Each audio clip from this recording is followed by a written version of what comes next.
Nuestra mesa de análisis, invito al doctor Eduardo Antonio Lara Pérez, académico titular de la Academia Mexicana de Pediatría, presidente y director general de la Fraternidad Médica por la Salud AC, Médicos Unidos por México. Doctor Eduardo, gracias por estar con nosotros. Muy buenas tardes, Alberto, a tus órdenes. ¿Qué tan importante es vacunar a los menores de 15 años en México, doctor? Fundamental.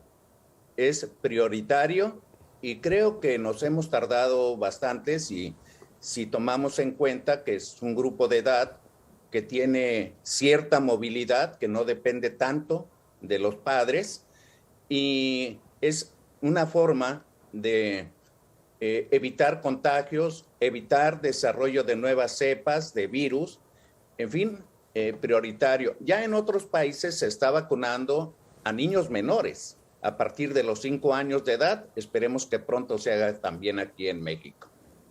Doctor Eduardo, entonces, ¿cómo entender el mensaje del doctor Hugo López-Gatell, que dice es que los niños no van a recibir tan fuerte la carga viral y es muy probable que no los vaya a dañar tanto? ¿Por qué entonces la importancia de vacunar a los niños? Bueno, yo creo que el doctor López-Gatell no está actualizado o no sea cuál sea su fuente de información, porque ya en otras ocasiones ha dicho situaciones que al tiempo han demostrado que ha estado equivocado. Existen estudios en otros países en el cual la cepa específicamente de Omicron está aumentando las hospitalizaciones en menores de edad. Incluso aquí en México tenemos pacientes desde lactantes, preescolares, que tienen Omicron. Y es importante esta población porque es la población que depende directamente de los padres. O sea, las decisiones de los padres, o si los padres se exponen o se contagian, son los que van a contagiar a estos niños. Y ahora, no solamente eso, sino que además les está dando la libertad de ir a la escuela. El señor Hugo López-Gatell creo que minimiza en mucho las manifestaciones en niños. Hay que recordar que tenemos 2 años de confinamiento infantil y de repente esos niños que no han tenido contacto y que se han infectado muy pocos, porque 1,000 pacientes aproximadamente que han muerto en México no es una cifra menor, de menores de 15 años, y ahora el mandarlos a la escuela sin vacuna, pues es el grupo más vulnerable. En Estados Unidos se ha aumentado 60% la hospitalización en menores de 15 años y ya están vacunando allá incluso niños de 5 años de edad. Doctor Eduardo, esto es lamentable. 1,000 niños menores de 15 años que han fallecido. Esa es una verdadera tragedia, que un menor de 15 años por culpa del COVID muera y que todavía no se tenga la disposición de vacunarlos. Aquí hay un riesgo adicional, doctor. Cuando somos adultos, pues ya empezamos a presentar achaques y enfermedades y ya me duele aquí y allá, pero los niños generalmente es muy difícil tratar de identificar si traen algún padecimiento, alguna malformación, alguna actividad genética, ¿no? Que no se conozca. Ese es el riesgo, ¿no, doctor?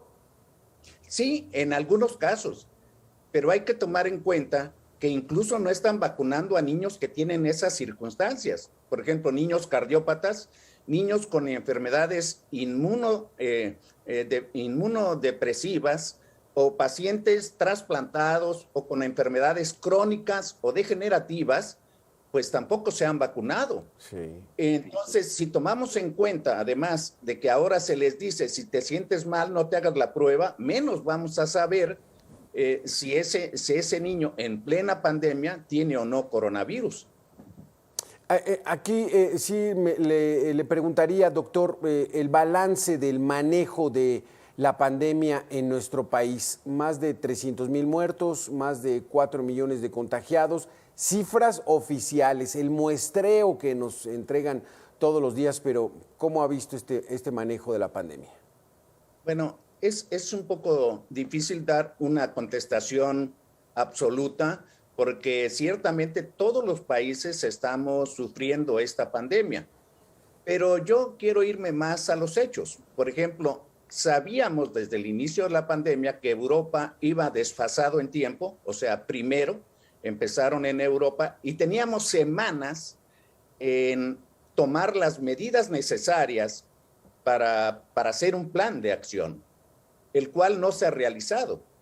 El día 24 de diciembre yo hice un video acerca de que se estaba minimizando la acción de esta cepa de Omicron, que ya en Europa era un gran problema. Nuevamente perdemos tiempo en tomar decisiones y que ahora vemos la consecuencia de haber minimizado con alta cifra de contagios, están aumentando las hospitalizaciones. En la Ciudad de México llama la atención un semáforo verde con una movilidad sin restricción y con 40 y tantos mil casos positivos, que es la última cifra de contagiados.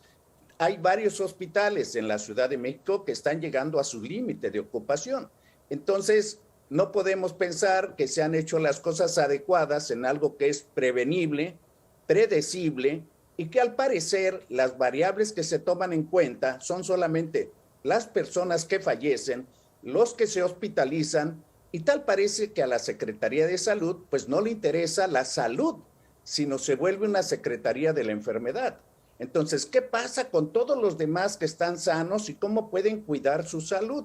Y solamente se habla de los pacientes que salen positivos, que se guarden en casa, que no se hagan estudios para comprobar y tener cifras científicas.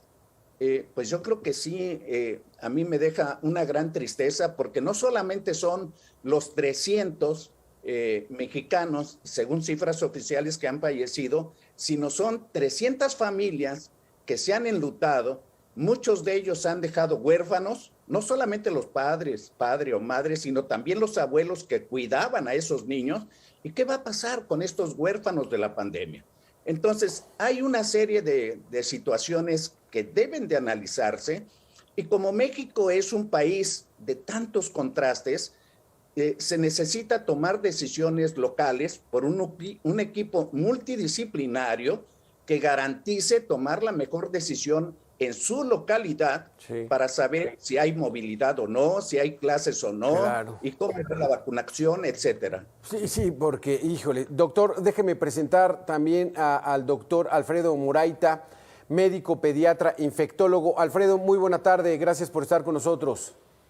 Alberto, muchas gracias por la invitación y mucho gusto estar en tu programa. No sé si escuchaste parte de lo que nos dijo el doctor Eduardo Antonio Lara, pero ¿tú cómo consideras que se ha manejado el asunto de la pandemia en nuestro país? Y el tema es de que no se ha definido vacunar a los niños menores de 15 años. Bueno, mira, yo creo que estamos en un error. A lo mejor el error es en función de que no hay las vacunas suficientes para todos, o llegamos tarde a la repartición de las vacunas, o llegamos tarde al conocimiento de por qué debemos de vacunar a los menores de 15 años. En algún punto de estos estamos equivocados. Hay varias variantes del COVID, del SARS-CoV-2, ¿verdad? La última variante, la Omicron, bueno, tiene predilección por la vía aérea superior y los bronquios, no tanto sobre los alveolos. Eso podría dar una pequeña explicación de que, aunque es mucho más transmisible, se van a enfermar más. Pero lo que sí es un hecho contundente es que en todo el mundo se está indicando la vacunación a partir de los 5 años y también a partir de los 2 meses. Algunos países ya están empezando a vacunar a menores de 5 años con los estudios pertinentes, pero está muy demostrado que las vacunas, tanto la de Pfizer, es la vacuna que se debe aplicar en este tipo de pacientes, pues se debe aplicar en todos los niños menores de 5 años en adelante. Esto para evitar la cadena de transmisión, como tú mencionaste inicialmente. Segundo, para evitar que cambie genotípicamente el virus, ¿verdad? Y venga otra variable que puede ser más o menos susceptible, ¿verdad? Y para evitar la producción de la enfermedad. definitivamente nosotros estamos por arriba. México es un país que se encuentra por arriba de la tasa de mortalidad que del resto de los países, sobre todo en niños. Estamos hablando que en niños es por abajo del 1%, y nosotros andamos como en el 6-7%. Entonces, obviamente debemos de evitarlos. Claro que esas mortalidades, sobre todo en pacientes que tienen comorbilidades, leucemia, neutropenia y fiebre, diferentes padecimientos que se encuentran realmente bien detectados, que probablemente sea la primera población que se debería atacar por el riesgo de mortalidad que tienen. Pero por el riesgo de transmisión, todos deben ser, porque pues si yo, maestro, y no estoy bien vacunado, o no me vacuné, o tengo una reinfección, y voy a la escuela y estoy con los niños, y en la escuela no tienen la disposición de tener la separación, el ambiente, etcétera, todo lo que se requiere para que vayan a la escuela y contagien a los niños, estos niños a su vez van a transmitir a sus hermanos, los hermanos van a transmitirlo a sus padres, y ya habíamos comentado previamente que que hay una serie de variantes que pueden repetirse en el ser humano, ¿no? Claro. No sabemos hasta qué punto llegue a disminuir esta transmisión, pero de que sí se puede infectar un niño a un adulto, sí. Claro. Y esto va a traer como consecuencia una cadena, pues es que no vas a ir a trabajar, no vas a abrir tu negocio, etcétera, etcétera, ¿no? Sí. Y obviamente la tasa de mortalidad se eleva también en los adultos, ¿no? Porque también tienen complicaciones. Somos un país de obesos y de hipertensos y de diabéticos, ¿no? En términos generales, ¿no? Doctor Eduardo Antonio Lara, ¿hay evidencia científica de que esta vacuna pueda provocar algún tipo de reacción negativa en niños menores de 15 años? Bueno, la única que se ha probado es la de Pfizer, como decía el colega, y hasta el momento yo no tengo ningún reporte de que haya habido alguna reacción adversa. Hay países latinoamericanos que ya están vacunando a niños menores, como Chile, por ejemplo. Y yo considero que si no hacemos investigación, si nos basamos nada más en lo que sucede y estamos poniendo terceras y hasta cuartas dosis en algunos grupos de edad, ¿por qué razón no nos arriesgamos a producir alguna inmunidad en los menores de 12 años o los de 5 a 12? Porque además hay manifestaciones actuales que no se conocían del coronavirus, como la diabetes mellitus tipo 1, que ahora se está presentando como una complicación tardía de haber padecido COVID. Entonces, hay cosas que estamos conociendo, no solamente el síndrome inflamatorio multisistémico o una enfermedad parecida a un síndrome que afecta las arterias del corazón o la inflamación del corazón. Entonces, estamos todavía en aprendizaje, no podemos minimizar o pensar que exclusivamente van a atacar las vías aéreas superiores simplemente porque está matando menos gente. Habrá gente que sea susceptible incluso genéticamente. Entonces yo creo que tenemos que, para tener evidencia de eso, pues necesitamos hacer pruebas, hacer investigación. Se necesita un equipo multidisciplinario que tome decisiones de cuál es la prioridad de acuerdo a los recursos que se tienen. Doctor Alfredo, la variante Omicron es SARS-CoV-2, provoca COVID-19 o provoca una enfermedad distinta, es menor, porque no queda claro si Omicron es menos dañina o es menos dañina porque ya estamos vacunados. Explíquenos. No, mira, primero quería andar sobre lo que mencionó el doctor. La vacunación sí tiene algún tipo de riesgos, son mínimos, pero se ha visto miocarditis en algunos pacientes. Es muy bajo el índice que produce, es aproximadamente del 1%. Pero si tú analizas costo-beneficio, pues obviamente es mejor vacunar. 2, sobre el conocimiento del COVID ha ido cambiando, ¿cierto? Ahorita sabemos que existe COVID agudo, COVID de larga duración y COVID crónico, dependiendo del tiempo y de la duración de los síntomas. Y el síndrome inflamatorio multisistémico de los niños. Eso es lo que sabemos. en un momento dado.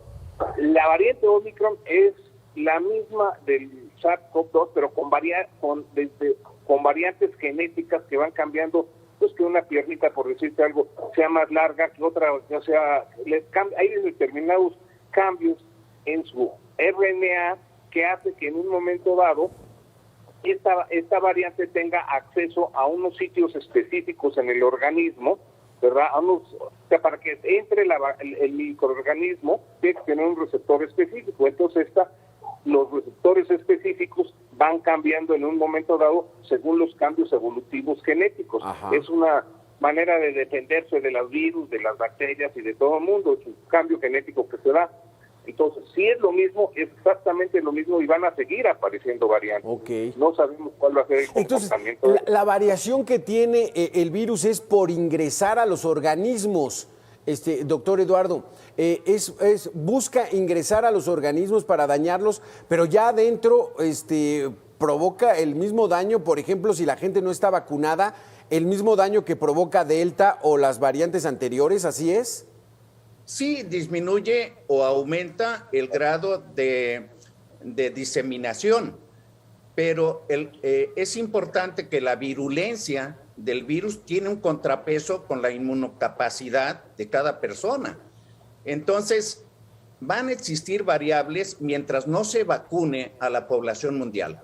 Mientras haya gente, esta que se mencionaba de la inmunidad de rebaño, estamos muy lejos de lograrla y menos aún si siguen circulando virus en países pobres como en África, que generalmente vienen de ahí casi todas las cepas, porque está circulando tanto el virus que el virus trata de ser más agresivo y difundirse con más facilidad.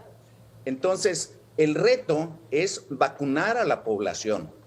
Y vacunar, después de que se vacunó a la población, si se quiere reintegrar, como en este caso, que el tema es si van a volver los niños a la escuela o no, ¿cómo se pretende mandar a la escuela a los niños si no han sido vacunados, si se expone a una variación de virus? Y con todo y que el comportamiento sea menor en cuestión de muertes o hospitalizaciones, no hay una garantía de eso, porque va a depender de las condiciones de cada persona y su capacidad de defenderse. Doctor Alfredo, nuestra última pregunta, desafortunadamente el tiempo se nos acaba, es el mensaje que debemos darle a la población es: ¿exijan que vacunen a los niños de 15 años menores? El mensaje es muy claro y específico. Hay 3 maneras de protegernos. Una es la vacunación, que es la más rápida y sencilla. Hay que exigir a las autoridades pertinentes que nos vacunen con la vacuna adecuada y no con mezcla de vacunas, la vacuna adecuada para que nuestros niños estén protegidos. Segundo, utilizar cubrebocas, N95 de preferencia. Tercero, tener los espacios abiertos y aireados y darles una educación médica a los profesores, a los maestros y a las familias para que puedan entender fácilmente todo este proceso para evitar en un momento dado que se sigan enfermando las familias y los niños. Perfecto, muchísimas gracias. Con eso nos quedamos. Hay que vacunarnos, hay que seguir con las medidas protocolarias, hay que tenerle mucho respeto al SARS-CoV-2, a este virus, a sus mutaciones, porque de lo contrario podemos arriesgarnos a tener secuelas, a llegar a hospitalizarnos, incluso a fallecer por culpa de este virus y del mal manejo que se ha hecho de manera de parte del gobierno para tratar de erradicarlo, controlarlo y domarlo. Como decían, ¿cuál domado? Esto está desatado. Muchísimas gracias, doctor Eduardo Antonio, y muchísimas gracias, doctor Alfredo Moraita. Muchas gracias a ti. Mucho gusto. Muy buena tarde. Gracias por estar con nosotros.